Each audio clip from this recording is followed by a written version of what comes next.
Hola, hola amigos. Bienvenidos nuevamente a mi canal, donde estoy compartiendo comentarios de la Parashá, eh, porciones de la Torá, de las Sagradas Escrituras, y compartiendo también algunas reflexiones en algunas veces, que espero poder hacerlo más seguido con reflexiones de otras temáticas que no estén relacionadas directamente con lo que es lo que estoy haciendo ahora, que es comentar la parashá, es decir, la porción semanal de la Torá. Y la porción que tenemos para esta semana es la porción llamada Baerá. Baerá, eh, que significa ahí, bueno, tiene varias formas en que lo han traducido. Una de ellas es y se reveló y apareció también puede ser, o se mostró. Son todas formas de poder interpretar o poder, digamos, traducir al español y que podemos tener una idea de lo que está ocurriendo aquí en esta parasha. Hemos iniciado un libro, ya partimos con la parasha Shemot, que la comenté ayer y lo subí el video. Bueno, por una cosa personal mía, me atrasé un poco y por eso fue que me atrasé en una semana en el comentario de la parashá, digamos, en el ciclo que vamos llevando o en la forma en que vamos siguiendo el ciclo. Pero quiero decirles que eh, hemos iniciado un libro que yo diría que como nombre o como esencia del libro en sí, podríamos llamarle la esencia de la libertad. Eh, si bien es cierto, bueno, ya comenté un poco sobre el tema de la primera parashá relacionada con el universo de Axilut, o sea, el libro en sí, no la primera parashá, sino el libro de Shemot relacionado con el universo de Axilut, el universo de emanación. Eh, Transversalmente yo veo también en el libro este que es un libro relacionado con redención, con libertad. Y por otro lado dijimos también que el libro estaba relacionado con la bajada del alma de la esclavitud, es decir, de estar Israel, que en un sentido es metafóricamente el alma del mundo, digamos, en el sentido en que Dios ha elegido a este pueblo no como mejor que los otros. Hay ideas muy distorsionadas sobre esto y quiero explicar un poquito.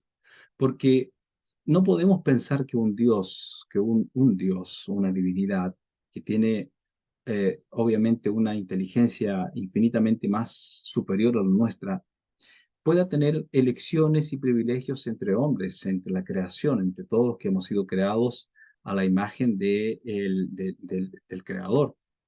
Entonces, todo es una metáfora en sí. Entonces, cuando hablamos de Israel, estamos hablando de un nivel de la humanidad, de un nivel de la humanidad que está relacionado con el alma en sí. Y ahora, ya lo he explicado más de una vez, pero lo voy a explicar otra vez, que cuando en el español nosotros hablamos de alma y cuerpo, estamos encerrando todo eso en solo dos conceptos. Alma, refiriéndose a todo el mundo espiritual que tenemos, y cuerpo, el cuerpo físico que tenemos.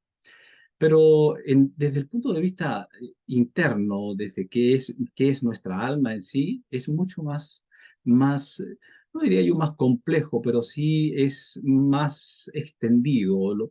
Tenemos que los sabios han encontrado una estructura en el alma humana y esa estructura, conocer esa estructura, tener estos conocimientos un poco más profundos de lo que se conoce normalmente de las escrituras, es lo que nos ayuda a entender con más facilidad lo que nos sucede como personas, lo que nos pasa constantemente.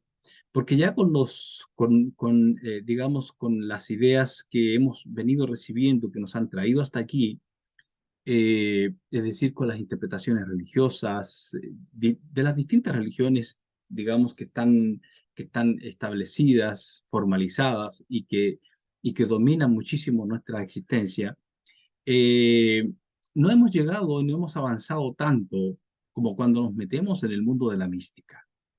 Cuando nos metemos en el mundo de la mística, por lo menos yo lo hago desde la Kabbalah, respetando absolutamente las místicas que hay en todo el mundo, porque una de las cosas que cuando uno empieza a entrar en el proceso místico, en el proceso almático de la Torá, es decir, como entrar en el nivel más profundo que tiene la Torá, que nosotros la llamamos el Sod, y que eso es lo que todos escuchamos, que ustedes me escuchan a mí a veces decir, mencionar lo que es Kabbalah. Y Kabbalah significa recibir, recibir. ¿Y quién recibe? Todos podemos recibir, y todos recibimos.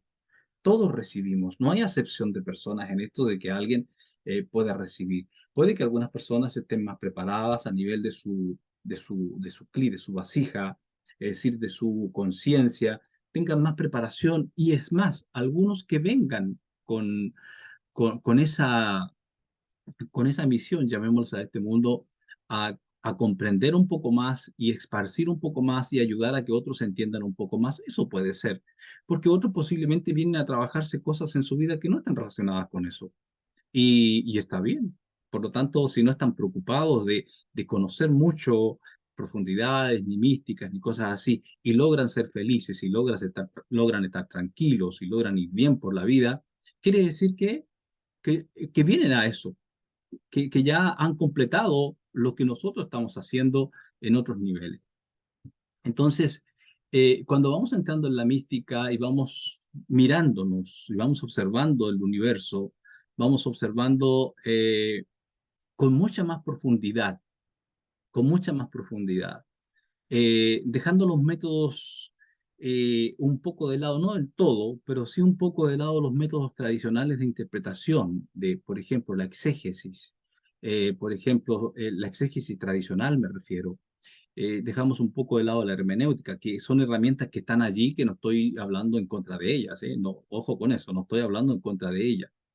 Vamos dejando un poco de lado, quizás un poco, por ejemplo, la arqueología, que todo eso es importante, todo es importante para el proceso del conocimiento. Todo tiene su importancia, tiene su lugar. El problema es cuando esos elementos, cuando esos conocimientos llegan a los niveles más superiores, por ejemplo, llegan a la universidad, llegan aquí, llegan allá, y empiezan ciertos grupos a tomar el poder y el monopolio y empiezan como a impedir que otros quieran buscar de una forma distinta, como lo es la Kabbalah, por ejemplo, que tiene toda una forma distinta de acercarse al texto de la Torá, de acercarse no solamente al texto de la Torá, de los libros escritos por Moisés, sino todo el Tanakh y toda la Biblia. Entonces, porque aquí utilizamos el significado de las letras, el significado de las palabras, las raíces de las palabras, etcétera, etcétera. Entonces, vamos al nivel más profundo que contiene esto. Ya sabemos y todos saben que la Biblia está escrita en código. Hay libros escritos, eh, hay mucha gente que se ha dedicado a esto, hay software para poder ver eso, de que realmente hay una codificación en la Torá, en los libros. Entonces no hay duda de esas cosas, que es un libro que, aunque Moshe haya sido un tipo muy inteligente, un hombre sobresaliente, que lo era claramente, y que hizo un enorme esfuerzo, contactado con la divinidad para bajar una fórmula para ayudarnos a los humanos. Moshe era un hombre absolutamente despierto, muy despierto en cuanto a conocimientos profundos, en cuanto a cómo funciona el mundo, cómo funcionaba su ser interno. Porque cuando una persona despierta en esto que está muy de moda de hablar, lo primero que esa persona se da cuenta o el despertar que tiene es consigo mismo. Aprende a conocerse, aprende a mirarse con más profundidad, aprende a ver que hay energías dentro de sí que trabajan en conjunto, pero que a veces también estas energías pueden estar en contrariedad y que eso causa que tengamos un montón de conflictos en sí como personas. Y claro, si eso pasa con uno y trabajamos en nosotros y vamos trabajando y vamos encontrando herramientas y vamos aprendiendo de los sabios, de todo el trabajo que ellos han trabajado con ellos mismos, porque no todo les ha venido por alguna revelación, porque vino un malaj, un ser de otro mundo y les trajo una revelación y les explicó un pasaje o les trajo algo nuevo para entender. No todo es así, sino que en muchos casos cada uno de los grandes sabios que escribe y que ha escrito a través del tiempo, ha aprendido con su propia experiencia, con su propio ir y venir de la vida. entonces buscando una cosa, pesando una sobre la otra. Cuando leemos el libro de Cogeles, por ejemplo, de Eclesiastés, vemos que Eclesiastés es un tipo al cual se le da una gran sabiduría. Se le da una gran sabiduría para comprender dichos profundos, para comprender esas cosas que están más allá del pensamiento común, digamos, diario de la vida del común de la persona. Él indagó, él profundizó, él tuvo esa capacidad, se le dio ese talento, ese don, ese regalo divino de ser capaz de profundizar y se le abrieron portales en su conciencia. Se le abrieron portales en su conciencia y lo que primero vamos viendo cuando leemos el libro de Cogelet o los proverbios, que también los escribió Salomón, vamos viendo que era un constante observador de sí mismo. Se observaba constantemente. Era como que más de una conciencia, y de hecho es parte de lo que vamos a hablar en la parashá, por eso estoy introduciendo de esta forma, más de una conciencia estaba con él, y cada una de esas conciencias le aportaba un conocimiento a una conciencia superior que tenía en sí, que luego ordenaba todo dentro de sí, ordenaba todos esos pensamientos y todas esas ideas, todos esos, esos descubrimientos que iba haciendo, esa conciencia superior los ordenaba y le daba un punto a cada elemento. Los proverbios de Salomón son sentencias, son observaciones, pero no son observaciones así muy simples, ¿eh? No son observaciones de 2 más 2 son 4, no, no, 2 más 2 pueden ser 5, pueden ser 10, pueden ser 20, depende del nivel de conciencia que la persona esté observando y pensando. Entonces, estaba diciendo que en la estructura del alma, en la estructura del alma, tenemos niveles que son muy elevados. De hecho, hay dos niveles que normalmente no nos mencionamos. Pero el Ari decía que estos dos niveles que no mencionamos en,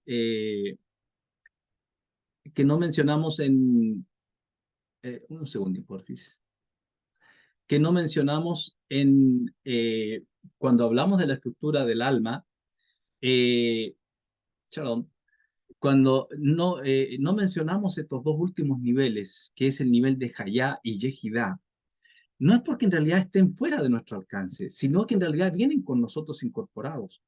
Pero son unos niveles tan elevados en sí que aunque están incorporados dentro de nosotros, no los captamos, no podemos captarlos todavía porque los niveles primarios de los que voy a hablar un poquito ahora, porque están relacionados con la para allá que tenemos para hoy, estos niveles eh, obstruyen que nosotros podamos acceder a esos niveles de conciencia, a esos, a esos portales internos en nuestra conciencia, para que podamos captarlos y entenderlos con profundidad. Entonces, el nivel de Hayá, por ejemplo, está relacionado con la raíz de las almas, la raíz del alma de uno y la raíz de todas las almas. Y está el alma colectiva allí. Porque en realidad cuando el creador hizo al primer hombre, es una sola alma que hizo. Es una sola alma. Esa alma fue la que luego, en el momento, en lo que nos menciona el libro de Bereshit, en el Génesis, que hubo un engaño para el hombre y comieron del árbol que no debían comer, y en ese momento ocurrió que esa alma se dividió en 600.000 partes. Pero sigue siendo una misma alma. Seguimos siendo el hombre. Entonces eso está allí en Hayá. Hayá es la raíz de las almas y la raíz primordial es una sola, el Adán. Luego subimos a Yehidá. Yehidá es el nivel más elevado, a ver, el nivel del infinito. Es el nivel en que estamos tocando el infinito. Pero, pero aquí hay un punto muy elevado, porque si fuera el infinito total y absoluto, no le podríamos poner un nombre como Yehidá. Está este nivel de conciencia, que es el nivel de Yehidá, está relacionado con Adán Kadmon, que es la primera emanación que vino desde el infinito puro del que no sabemos qué es en sí. No sabemos qué es en sí porque no nos da nuestra conciencia, es decir, nuestra conciencia limitada que tenemos de ser humano, no nos da para comprender qué es ese infinito, porque en realidad es la nada. Y cuando hablamos de la nada, ¿qué es la nada para nosotros? Pues no sabemos qué es, no sabemos qué es. Entonces esos niveles están incorporados en nosotros, pero por causa de los primeros niveles que tenemos, que es justamente lo que estamos iniciando en el proceso. Por eso yo digo que dije al iniciar el comentario hoy que lo que, lo que yo veo como transversal en este libro, además de lo que ya he dicho, veo que el proceso de la redención está aquí. Y aquí tenemos que tener la siguiente idea, que el alma descendió a un cuerpo humano, a un cuerpo humano. Es cuando Israel, en los últimos versículos de Génesis entra en Egipto, entra en Egipto de Israel. Ya conocemos toda esa historia con Joseph, que estaba allí, que era el virrey y todo eso. Bueno, entra en Egipto, baja el alma. Entonces aquí ahora en el proceso de este libro, lo que vemos que el alma, después de estar un largo tiempo, que aparece un faraón que dice que no conoce a Joseph, que no es más que una excusa simplemente para tomar el poder y tomar el control de todo el crecimiento que el pueblo había tenido y esclavizarlos y hacer que el pueblo trabaje para sí. Entonces la alegoría que está aquí es que el cuerpo humano es un representante de lo que llamamos Egipto. Entonces, en ese sentido, es una esclavitud para el alma que desciende sobre el cuerpo. ¿Y cuál alma? La Neshama, la que ya hemos hablado muchas veces, que es el alma superior, que es nuestro yo real, eh, desciende también nuestro Ruach, nuestro espíritu, lo que conocemos como espíritu tradicionalmente, y también el cuerpo tiene otra alma, que es lo que lo anima, que es la conciencia de ese cuerpo. ¿Cuál es esa alma? Es el Nefesh. Entonces tenemos tres elementos, un alma superior que desciende a un cuerpo que tiene emociones, que tiene emociones, y que ese nivel de emociones también tiene un tipo de conciencia. Y también tiene un cuerpo que tiene también un nivel de conciencia, que es la conciencia del Nefesh, que es que representa en este sentido, en la parashá que tenemos, que representa a Paró o al faraón, que esclaviza, que esclaviza a las dos otras almas que vienen más arriba, es decir, esclaviza a las emociones y esclaviza a la Neshama particularmente. Entonces aquí se nos forma una dicotomía, y se nos forma un problema muy serio, que es una división entre lo que piensa nuestra alma superior y el propósito que trae con venir a encarnarse y tener este cuerpo físico aquí, con los deseos que tiene el cuerpo, con la conciencia del cuerpo que tiene que esclaviza a esa alma y con la energía que se produce dentro del Ruach, dentro de del alma psíquica que tenemos, que ya lo hemos explicado en las primeras parashot, que no teníamos esa alma psíquica inicialmente. Entonces voy a leer un, unos versículos de la parashá para irnos entrando en todo este tema. Estamos en el libro de Shemot, que dijimos que el libro, bueno, está traducido como Éxodo en el español, pero que en realidad la raíz original es Shemot, que significa nombres. ¿Y por qué nombre? Porque aquí están los nombres, la mayoría de los nombres del Creador, la mayoría de los nombres más conocidos y también los nombres que últimamente, en los últimos, yo diría, a ver, ¿cuánto? 10 años, que han venido a ser muy conocidos como son los 72 nombres. Pero los otros nombres que están aquí, como el Yuhei Babhei y el Ejie, son nombres que pocos son conocidos, con excepción de Yuhei Babhei, que es el nombre traducido normalmente como Yahvé, como Jehová en muchas traducciones bíblicas, y que no tiene que ver con lo que es en sí el nombre real que está en esas cuatro letras. Y el nombre Ejé, Ejé que es un nombre nuevo que aparece ahora en este libro. Eh, a ver, porque el Eterno, pero veamos lo que dice aquí. Veamos lo que dice aquí y vamos desglosando un poco. Hashem, Hashem significa el nombre, ¿eh? Eso dice esta traducción, el nombre significa. Se dirigió a Moshe y le dijo, yo soy Hashem, yo soy el nombre, yo soy el eterno. Es una forma de traducirlo también el nombre Yuhei, yo soy el eterno. Me manifesté a Abraham, a Isaac y a Jacob. Y aquí hay un detalle importante que debemos saber. En, en la parashat anterior, la parashat Shemot, aparece en una parte que dice, yo me manifesté a tus ancestros, dice, como el Dios de Abraham, el Dios de Isaac y el Dios de Jacob. Y este es mi nombre, esta es la forma como yo soy conocido para ustedes, el Dios de estos tres patriarcas. Entonces, esa fórmula constituye en sí un tipo de nombre del Creador. Yo soy el Dios de Abraham, yo soy el Dios de Isaac y yo soy el Dios de Jacob. Luego él va dando otros nombres que los que estamos viendo acá, que como dije en la parasha pasada, son eh, como emanaciones que vienen del Creador y son en un sentido, a ver, como llaves, como llaves que abren ciertas. Son cualidades de él que se revelan así. Y en realidad él puede dar tantos nombres como cualidades tenga. En ese sentido, en ese sentido que los sabios en Kabbalah han dicho que todo lo que tenemos y todo lo que sabemos de Dios está relacionado con nombres. Y claro, porque el sistema en que vivimos, en que el infinito creó dentro de sí, es un sistema que lo maneja a través de Dios, a través del sistema Dios. Y la única forma que nosotros, los humanos, podamos tener acceso de entendimiento en nuestra psique y podamos captar esto es a través de nombres, a través de nombres. Es por eso también que hemos llegado a conclusiones a que, por ejemplo, que esto es un lápiz, ¿no? Esto que tengo aquí es un lápiz. En todo el mundo esto es un lápiz. Llámenle de una forma distinta en otro lado. Acá en Chile le decimos simplemente un lápiz, un bolígrafo, como quieran llamarle, una pluma. Pero de todo modo es lo mismo. Hemos llegado a arreglos, a... Otro ejemplo muy simple.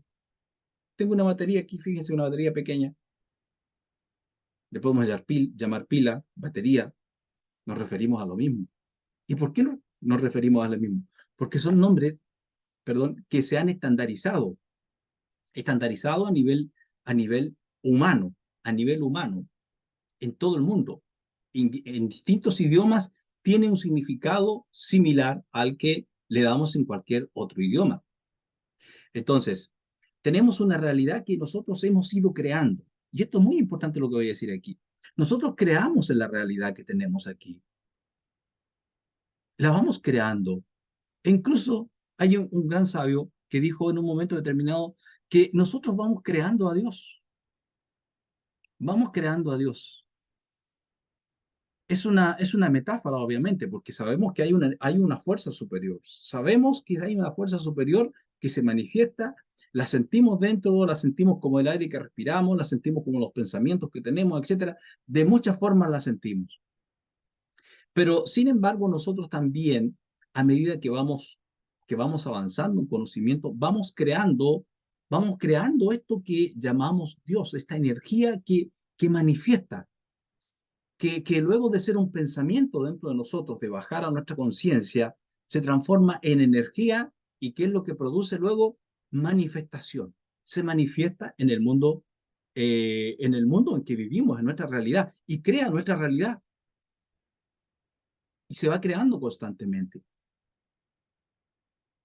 También decimos en Kabbalah que la realidad, el Eterno, la construye constantemente, es decir, constantemente eh, al unísono está creando y manteniendo toda la realidad, porque si la dejara de mantener se estancaría y dejaría todo de ser. Entonces es un proceso que está emanando constante. Y por eso es que todo está en movimiento. Todo tiene movimiento, todo tiene sonido. Hay sonido, están los colores, están todas esas cosas que nos acompañan, el átomo, está el campo donde el átomo se maneja, donde el electrón está de un punto en el otro y es el mismo electrón. Se ha descubierto que el electrón que se ve no es que haya más de uno, es uno solo el que se está moviendo en el campo alrededor del núcleo. Entonces aparece de un punto en el otro. Esto lo descubrieron los primeros científicos que hicieron las primeras bombas atómicas. Uno de ellos lo descubrió. Y es más, hay una teoría hay una teoría que he leído sobre eso, que dice que este universo es un solo átomo.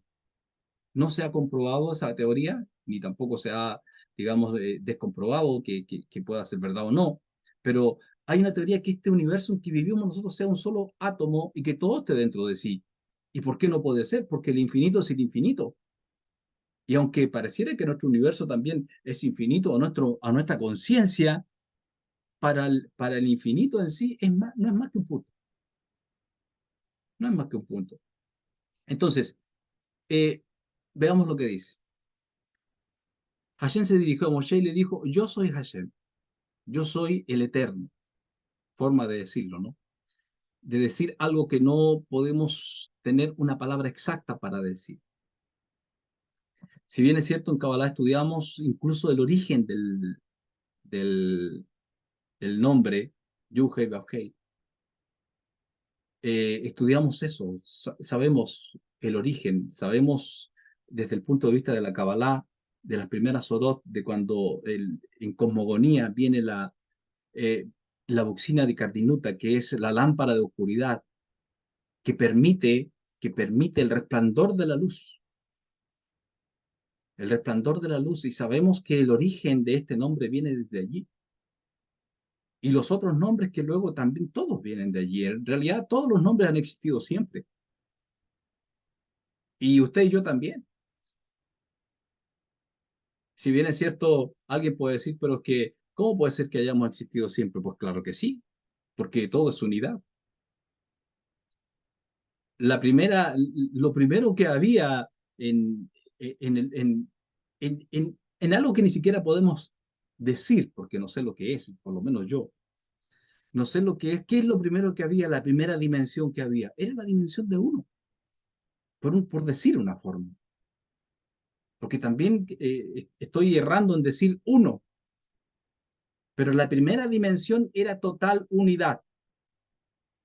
Cuando la Torá habla de que Abraham se dio cuenta de que había un solo Dios, él no se dio cuenta, esa es una traducción o es una interpretación que no es fidedigna a la realidad. Lo que Abraham se dio cuenta es que todo era uno, que todo estaba absolutamente unido y que toda esta dualidad que luego va generándose, la genera esa misma unidad inicial. Y eso es lo que llamamos el proceso de la creación, emanación, creación, hasta llegar a tener, eh, digamos, lo que tenemos ahora aquí y en otros mundos y todo lo que existe. Entonces, estamos hablando aquí de un ser que está dentro de un sistema, que está dentro de un sistema mucho mayor que es el sistema del infinito. Y este es el que se menciona aquí como el Eterno. Yo, dice, me manifesté a Abraham, Isaac y Jacob como el Shaddai, como el omnipotente, como el todopoderoso. Me manifesté a ellos de esa forma. De esa forma ellos me comprendieron. De esa forma me entendieron y me vieron, por así llamarlo, lo que comprendieron en su conciencia, como el Shaddai. Pero con mi nombre esencial, Yuhei Bavhei, no me di a conocer a ellos. Fíjese, aunque en los libros, como en el libro de Bereshit, sí aparece el nombre Yuhei Bavhei. Sin embargo, ellos no entendieron la esencia del nombre.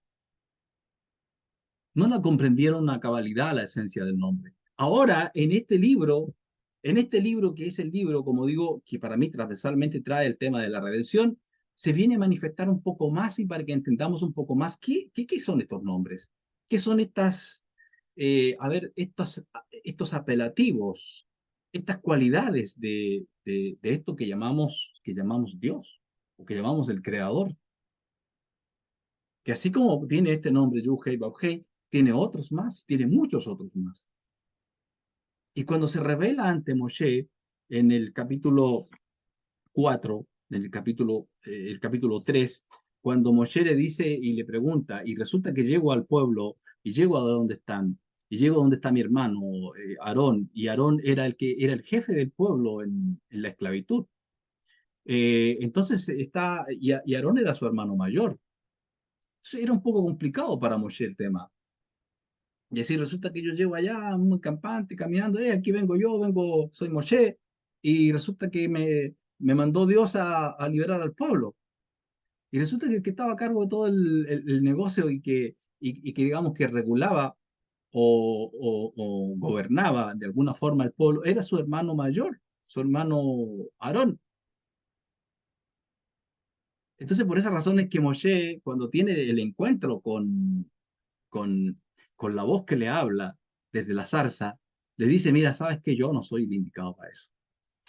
Y busca un montón de argumentos para decirle que no, yo no hablo bien, eh, búscate otro, etcétera, etcétera. ¿Qué voy a hacer?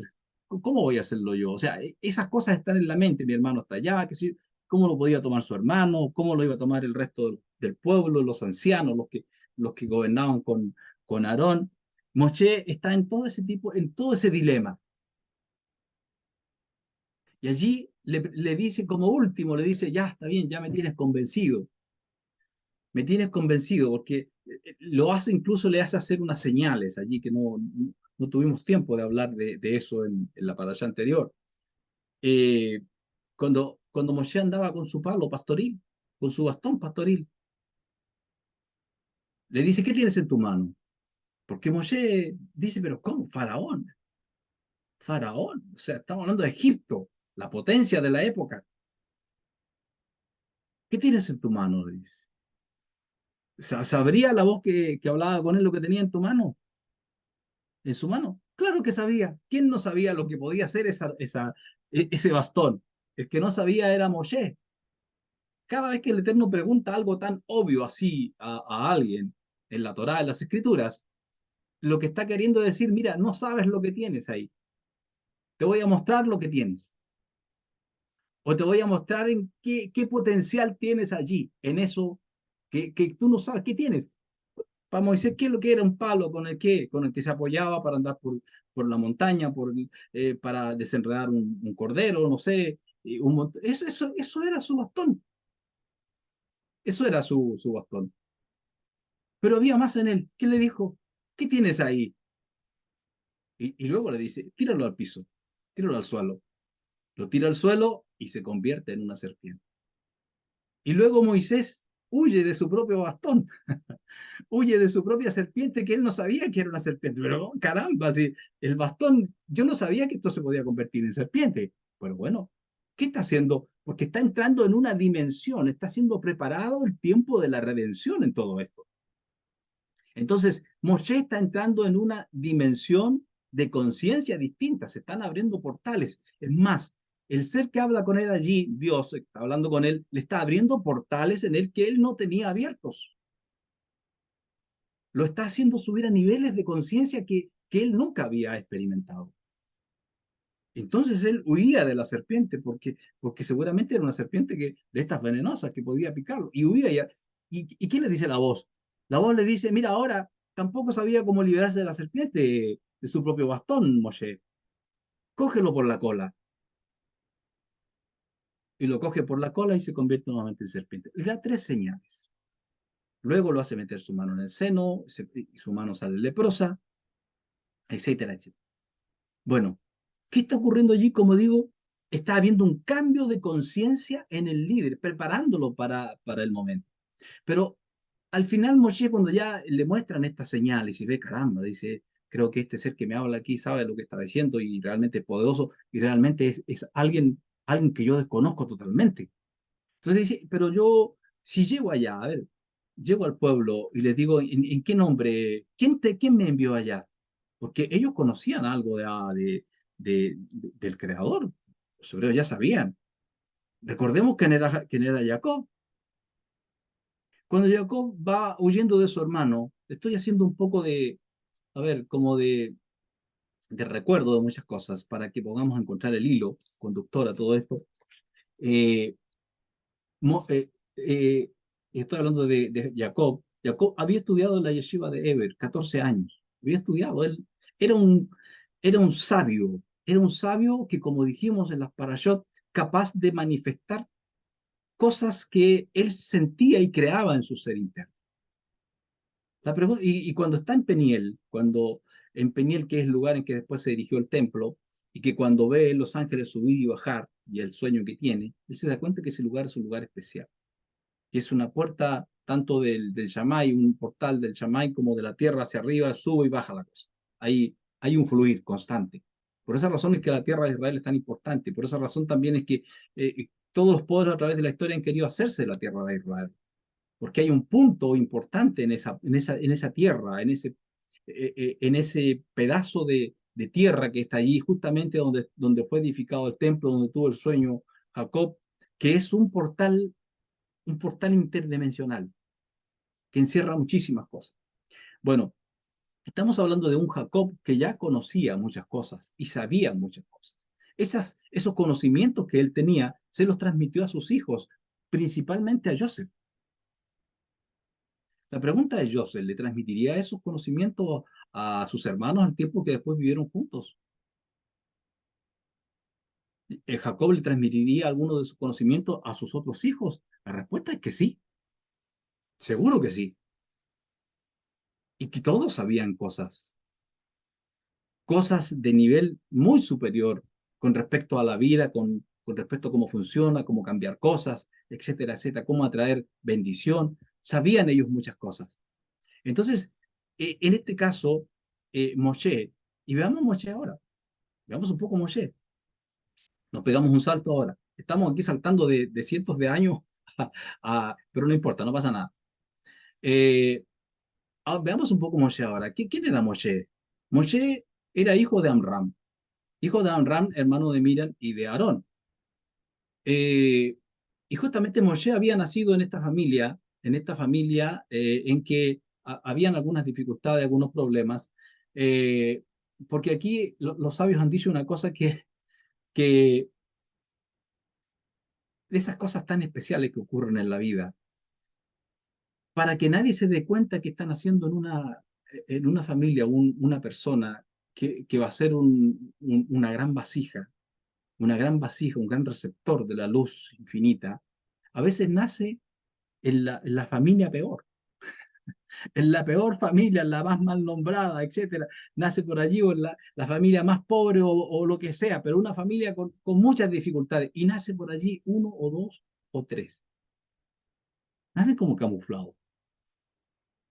camuflados hasta el tiempo en que empieza a manifestarse en ellos lo que traen en sus almas, lo que traen en sus seres.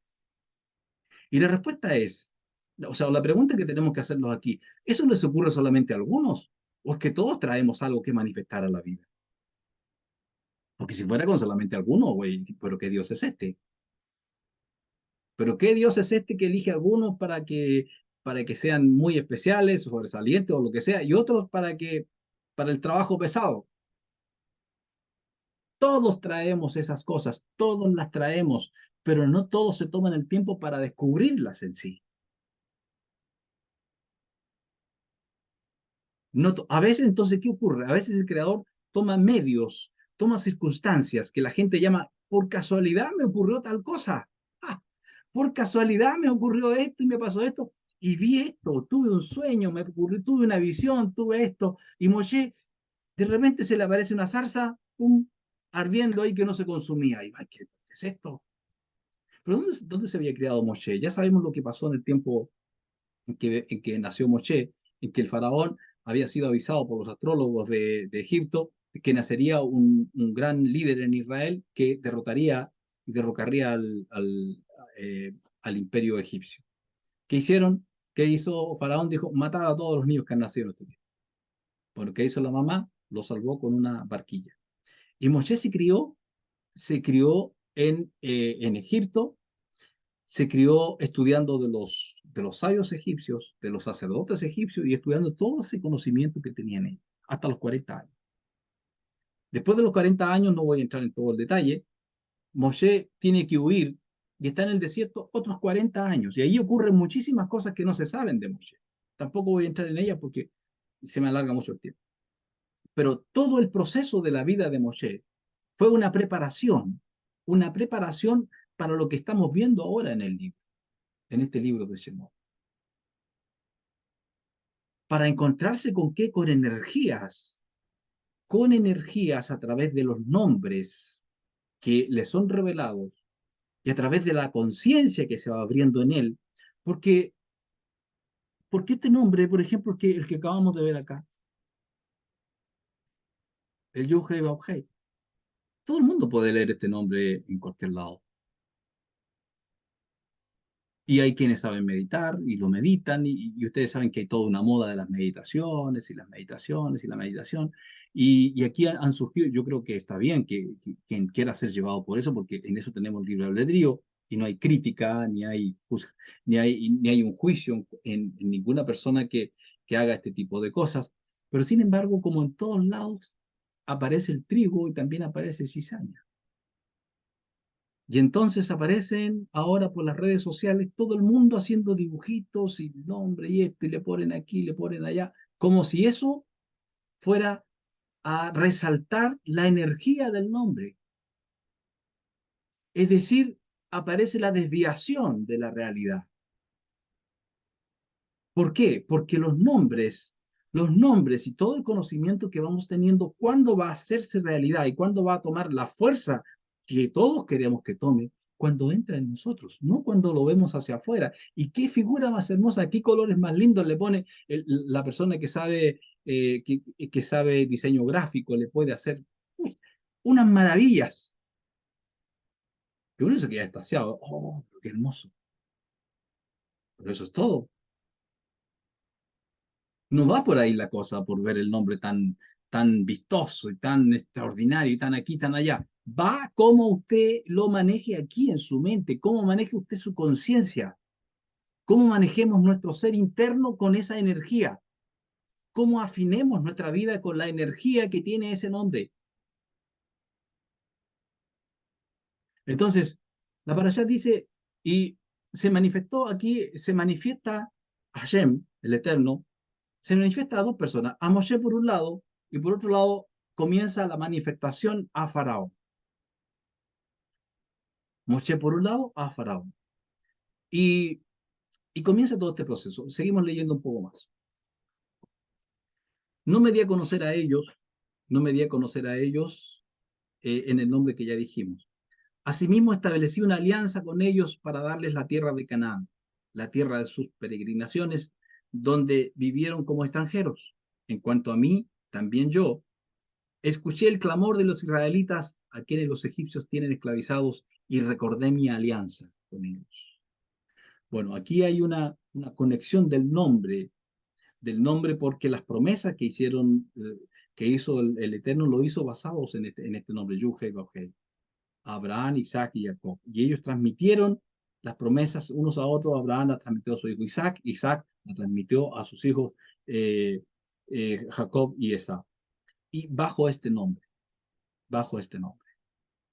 Pero ocurre ahora que este nombre es desconocido por el faraón.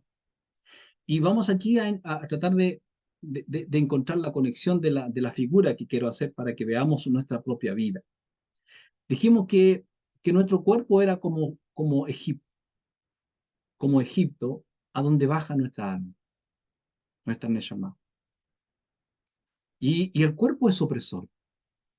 El cuerpo va en contra del alma, va en contra de los deseos del alma, batalla contra los deseos del alma, le hace la guerra, porque el cuerpo tiene una conciencia de sus apetitos. Y la conciencia del cuerpo son los apetitos que están relacionados mayormente con los instintos bajos. Entonces, el cuerpo es Egipto en sí. Y la conciencia del cuerpo viene siendo el faraón que se ha adueñado ahora de la Neshama y no quiere dejarla ir libre, no quiere dejarla liberarse en este mundo. No quiere dejar que el alma superior cumpla su propósito para el que ha venido. Entonces, cuando es comisionado Moshe con Aarón, son comisionados para ir a hablar con él, deja ir a mi primogénito, dice, para que me sirvan. Déjalos ir para que me sirvan. Ellos son Israel, es mi primogénito, déjalo ir para que me sirva. ¿Qué es eso para que me sirva? para que cumpla el propósito para el cual lo he traído a este mundo. Entonces, como dijimos que el alma superior del mundo venía siendo Israel, Israel tiene un propósito de ser como nación. El propósito de ser como nación es estar bien ellos con el Eterno, y a la vez que ellos están bien, bendecir a todo el resto de las naciones, a todo el resto. Porque Israel es como podríamos decir un poco la brújula como el barómetro que marca cuando Israel está bien y todo anda bien, las naciones andan bien, porque de ellos depende la bajada, el shefa, la bajada de la provisión, de la abundancia de los mundos superiores a toda la tierra, a toda la tierra. Para eso ha sido enviada la Neshama, ¿eh? La Neshama es para jalar luz a este mundo oscuro y pasar por este proceso de aprendizaje también que siempre estamos hablando. O sea, eh, todo esto está incluido dentro de lo que estamos diciendo. Pero ¿qué hace el cuerpo? ¿Qué hace el cuerpo? El cuerpo en donde está, digamos, entronado Faraón, la conciencia del cuerpo, batalla en contra del alma. Y podemos dar ejemplos aquí muy simples. Por ejemplo, la persona que batalla contra el cigarrillo.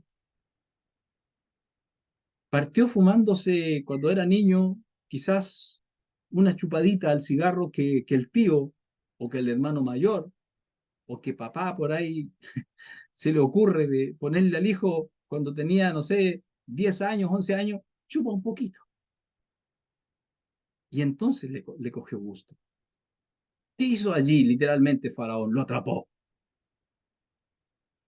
atrapó, porque bajó. ¿Por qué? Porque el niño bajó de su estado de inocencia en relación a algo que le podría venir muy mal con el tiempo, bajó a ese lugar y quedó atrapado allí.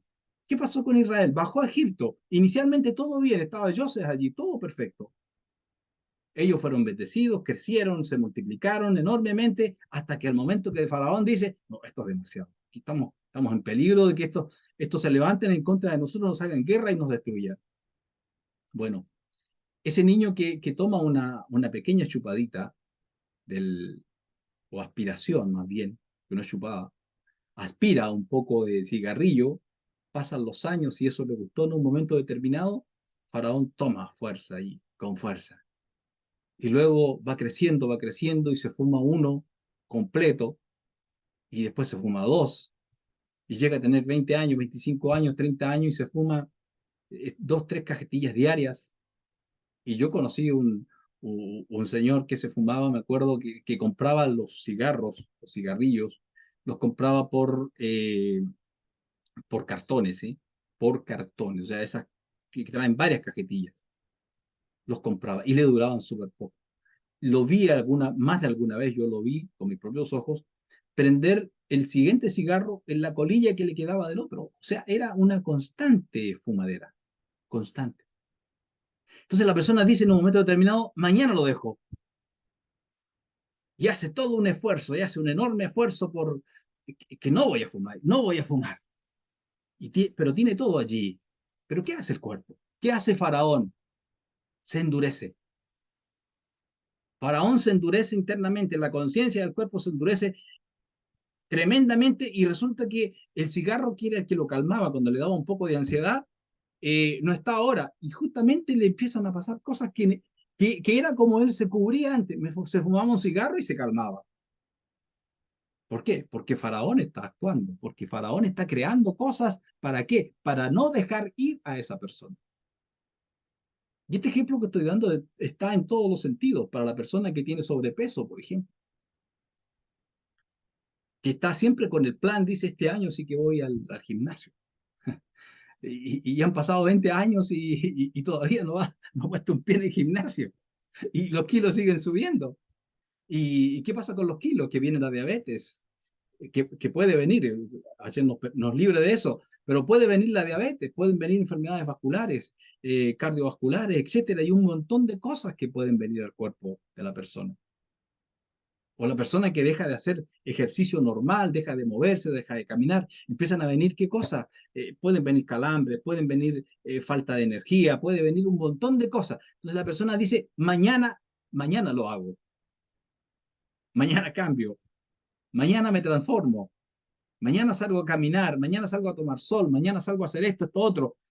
Y pasa el tiempo, y pasa el tiempo, y siempre está ocurriendo algo. La respuesta es, ¿quién hace ese algo para impedirlo? Ese es el faraón que tenemos adentro. Es la conciencia del cuerpo que no quiere dejar que el alma tome el control de nosotros y que el alma nos lleve sin tener contradicciones y que el alma también haga que nuestra parte emocional no genere emociones negativas que finalmente el cuerpo empieza a somatizar.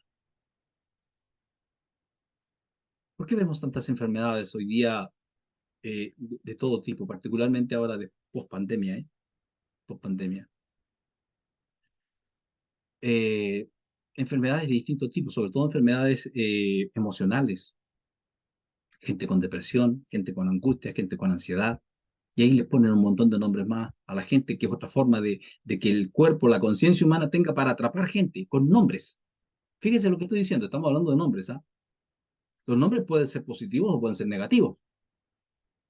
Entonces si usted, por ejemplo, es un profesional de la salud y va una persona a verlo a usted, usted con lo que le diga, con lo que usted le diga con su boca, puede enfermar a esa persona muchísimo más que lo que está. Y yo sé lo que le digo, porque yo trabajo con gente.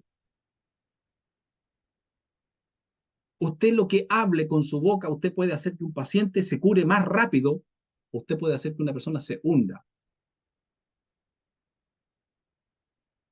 con lo que decimos, con lo que hablamos. ¿Y quién está actuando allí? El faraón que no quiere dejar a la gente, que no quiere dejar que la gente tenga su alma libre, que la gente se cure, que la gente se sane, que la gente experimente la felicidad que puede causar tener la conexión y tener, digamos, la conciencia del alma superior y que las emociones finalmente puedan estar en paz. Las emociones son como un río, son como un río caudaloso, que el río depende, si tiene muchas rocas y muchas piedras y mucha fuerza, va a llevar mucha corriente y va a tener mucho sonido, va a rugir el río, ruge fuerte. Las emociones también cuando tienen muchos escollos, cuando tienen muchas contradicciones entre sí, producen tremendo ruido constante en la mente de la persona. ¿Y qué hace eso en la mente de la persona? Enferma el cuerpo. Nuevamente, ¿quién está allí al ataque? Faraón. Este prototipo, este prototipo que no quiere dejar. Porque el Eterno dice, en la parashá esta que hemos visto, eh, que viene a sacar al pueblo de Egipto, dice, y irá a hablar con Faraón, dice, pero él endurecerá su corazón y yo dice, lo endureceré más. Es decir, usará el principio que hemos dicho, por el camino que vas, eres encaminado. ¿Por qué dice que el Eterno endurecía el corazón? ¿Cómo es esto entonces? Es injusto para Faraón que el Eterno. No, es que ya tenía el corazón duro este.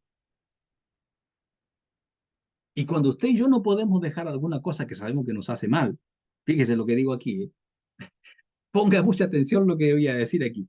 Cuando usted y yo no podemos dejar algo que sabemos que nos hace mal, ¿qué es lo que está ocurriendo allí? Somos nosotros los que estamos endurecidos internamente. Pero usted dice, pero es que no entiendo, y que luego dice la persona, es que no puedo, que no puedo, que no puedo. Claro, porque está endurecido internamente. Ablándese. Y como está endurecido internamente, en su ser más profundo en sí, quiere seguir comiendo pasteles, quiere seguir comiendo lo que le cae mal, quiere seguir haciendo, no haciendo ejercicio, quiere seguir haciendo cualquier cosa que a usted le viene mal. Entonces, ¿qué camino lleva? Ese es el camino que lleva. ¿Y por ahí lo lleva qué? El universo mismo. Entonces, cuando usted y yo tomamos la decisión profunda, cuando, miren, aquí en esta parashá, en la parashá Vayera, aparecen siete plagas, que no tenemos tiempo para comentar, pero son 7 plagas que aparecen. Para los que sabemos un poco de Kabbalah, entendemos por qué aparecen 7 plagas, porque representan a Seir Anpin, que son las emociones. Las 7 emociones: Gesed, Geburah, Nexar, Hod, Tiferet, Yesod.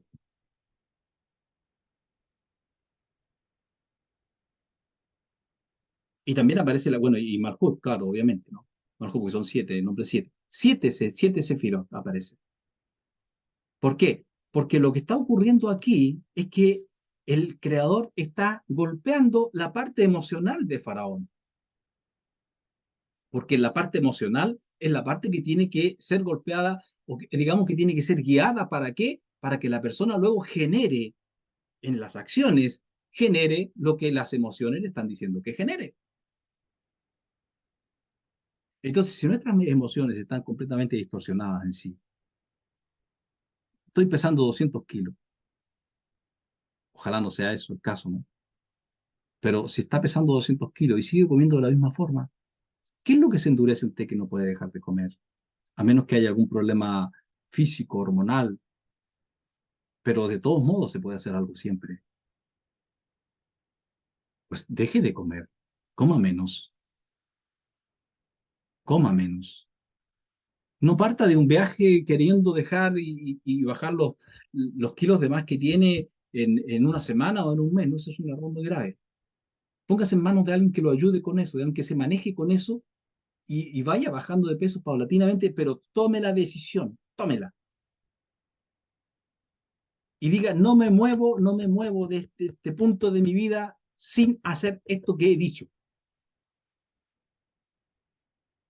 Entonces Faraón va a empezar a retroceder.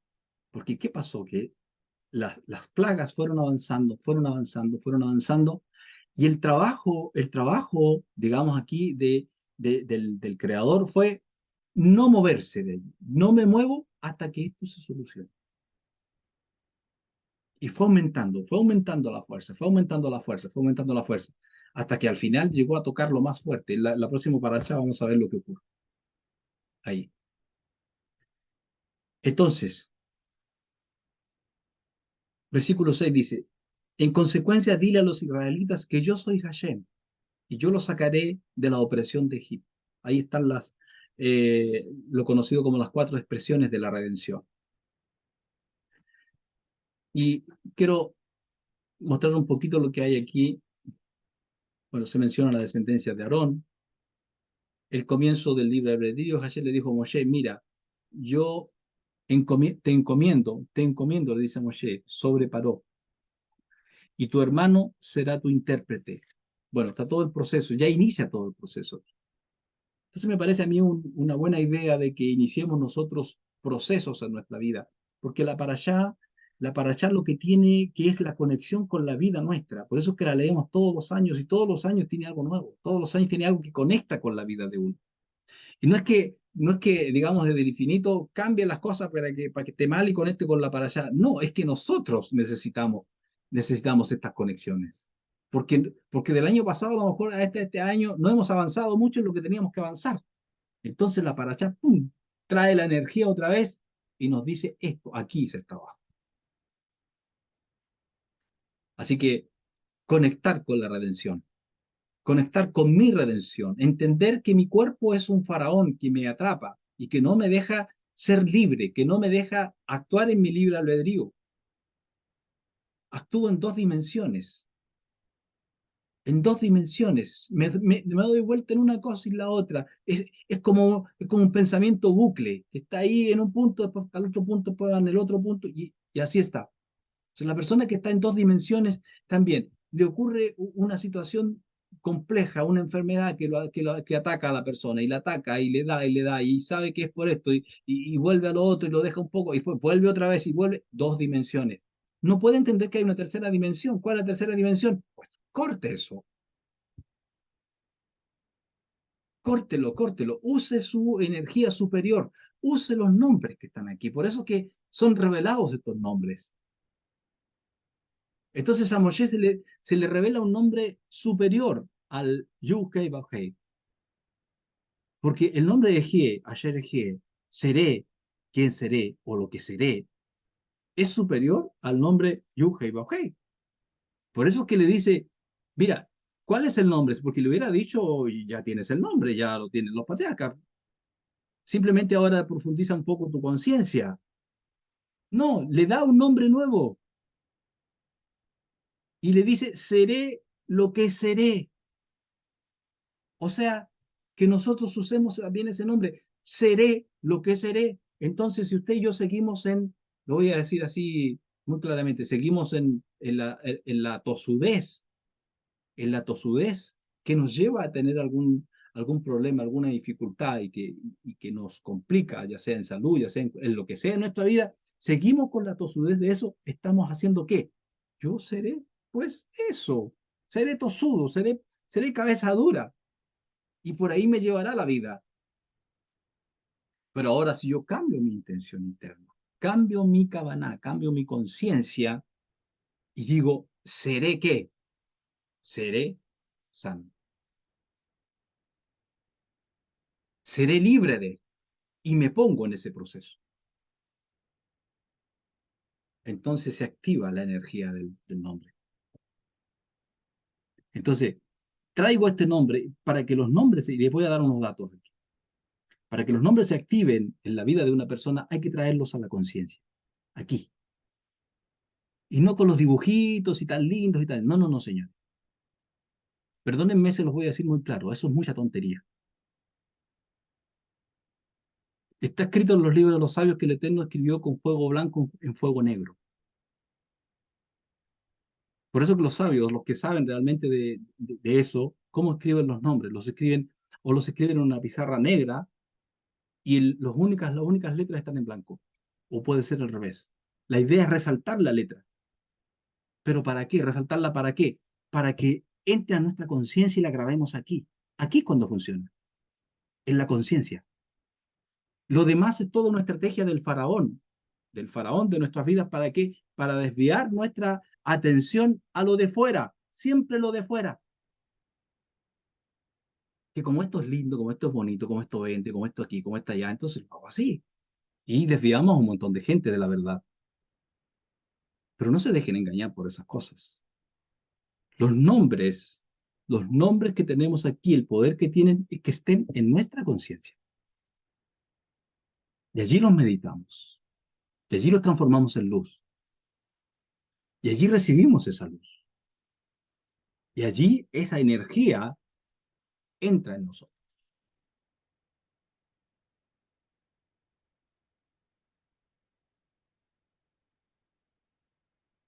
Bien, entonces ya estoy terminando. Tiempo de redención. Tiempo de redención, tiempo de encuentro con nosotros mismos.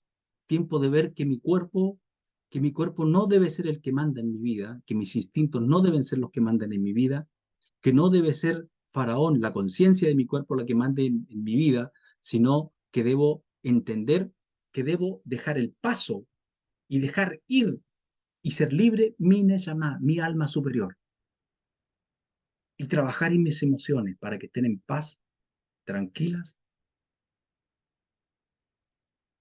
y generen la paz que yo necesito en la manifestación en mi vida diaria.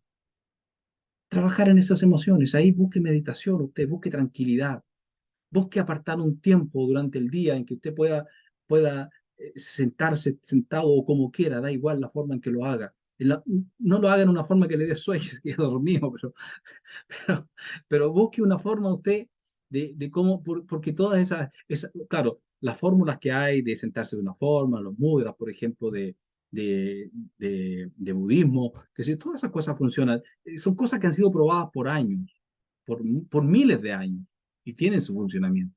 La forma en que meditamos en Kabbalah, con las manos sobre las rodillas, qué sé yo, eso viene también de grandes meditadores de Kabbalah, de grandes sabios.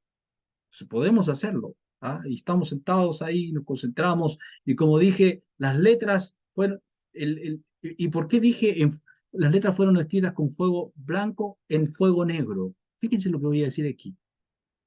Son las cosas que la gente no sabe, no entiende y entran en esos juegos de lucecitas, de lucecitas. Porque aquí estamos haciendo un símil de cuando el universo fue traído a la existencia. Hablé hace un rato atrás, dije una palabra, buxina di cardinuta, la lámpara de oscuridad. Eso es la asimetría que se produce en el infinito para crear un universo. Y se crea una lámpara de oscuridad. Dentro de esa lámpara de oscuridad viene luz. Porque la luz, fíjense lo que voy a decir ahora, está escrito, está escrito en uno de los libros del Evangelio, el Evangelio de Juan. Dice, la luz en las tinieblas resplandece, la luz en la oscuridad resplandece, y la oscuridad no prevalece contra él. ¿Qué creen ustedes que estaba en la conciencia de que escribió eso allí? No estaban dibujitos y toda esa parafernalia que a algunos les gusta jugar. Bueno, cosa de ellos, ¿no? Pero si quieren seguir su vida con cambios de verdad, entiendan que las luces tienen, que las letras de estos nombres, las energías de ellos, tenemos que captarlas aquí, en nuestra mente. No, no juguemos a la religión, que de eso hay demasiado. No juguemos a esas cosas. Juguemos a los cambios. Juguemos a la transformación. Juguemos a mirarnos. Juguemos a observarnos.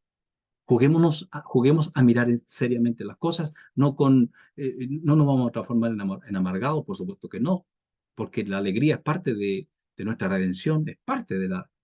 No podemos, no podemos llamar la atención de la Shekinah, no podemos llamar la atención del cielo mismo si estamos amargos y tristes. Por esa razón que en los tiempos antiguos los profetas, muchos de ellos necesitaban cuando alguien los consultaba para una decisión, alguna situación, mandaban a llamar a los músicos y que tocaran música. Y entonces cuando ellos empezaban a sentir la música, eh, empezaba a bajar sobre ellos el espíritu de la nebuá, la profecía, y se alegraban y irrumpían en profecía.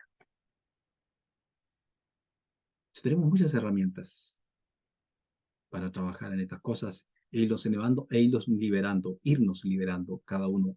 Cada uno sabe en qué áreas de su vida tiene que liberarse, en qué parte está tan fuerte su faraón, pero debe entender que quien está diciendo libérate es mucho más poderoso. Pero tenemos que mirarlo y entenderlo de la forma correcta. Por eso Moshe fue preparado. Y Moshe tenía una vara.